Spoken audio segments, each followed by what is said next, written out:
Tout le monde sait que X.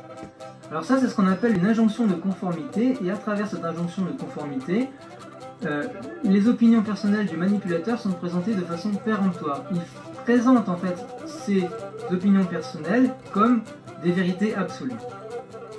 On va essayer de décortiquer ce mécanisme.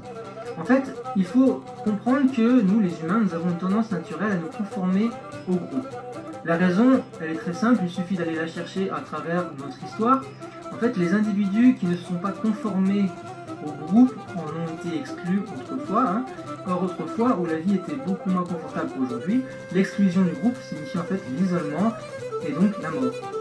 Donc de génération en génération, les individus qui se sont conformés au groupe ont pu survivre et transmettre leurs gènes, ayant donc des descendants qui se conformaient aussi au groupe, tandis que les autres personnes qui ne se conformaient pas au groupe, eh bien elles sont mortes puisqu'elles ont été exclues, et elles n'ont donc pas pu transmettre leurs propres gènes à leurs descendants, puisqu'elles n'ont pas eu de descendants. Donc au final, la masse des gens se conforme aujourd'hui au groupe, ou à la norme, c'est-à-dire à ce qui est considéré comme normal par le groupe, par la société. Donc, si dans sa phrase le manipulateur laisse entendre que le groupe est de son avis à lui, alors forcément, sans vraiment nous en rendre compte, on aura tendance à se conformer à ce qu'il dit et donc à accepter son assertion sans la remettre en doute, sans la remettre en cause, et même probablement sans que notre vigilance elle ne soit alertée. Donc, le manipulateur peut utiliser ce genre de phrase, comme je vous le disais à l'instant, tout le monde pense que. S'il vous dit ça, est-ce que vous êtes prêt à dire que vous ne pensez pas comme tout le monde? Si le manipulateur vous dit ceci, tout le monde sait que. Est-ce que vous êtes prêt à avouer que vous étiez la seule personne à ne pas le savoir?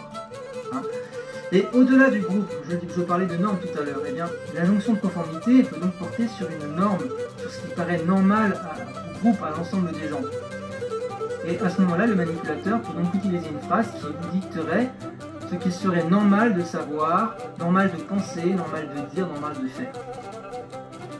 Et si on ne trouve pas ça normal, alors on va se taire parce que on ne veut pas faire remarquer que nous on n'est pas normal, que nous on ne pense pas comme la norme. On va donc se conformer à cette soi-disant normalité. Pour que vous compreniez bien, je vous donne cet exemple. Il n'y a que les abrutis pour penser que X. Alors, est-ce que vous êtes prêt à avouer que effectivement vous pensez que X? Et donc, si vous avouez cela, ça veut dire, d'après sa phrase, que vous êtes un abruti ou une abrutie.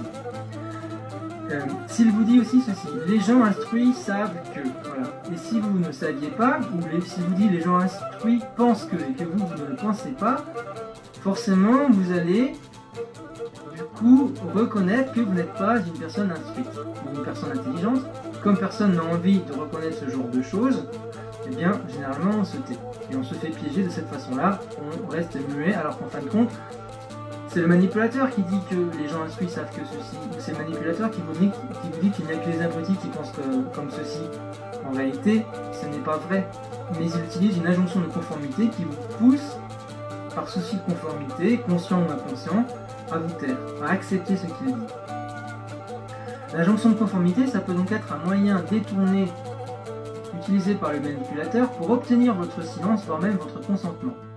Mais bien sûr, le manipulateur utilise d'autres moyens encore pour obtenir votre silence, et en voici un autre à travers la phrase suivante.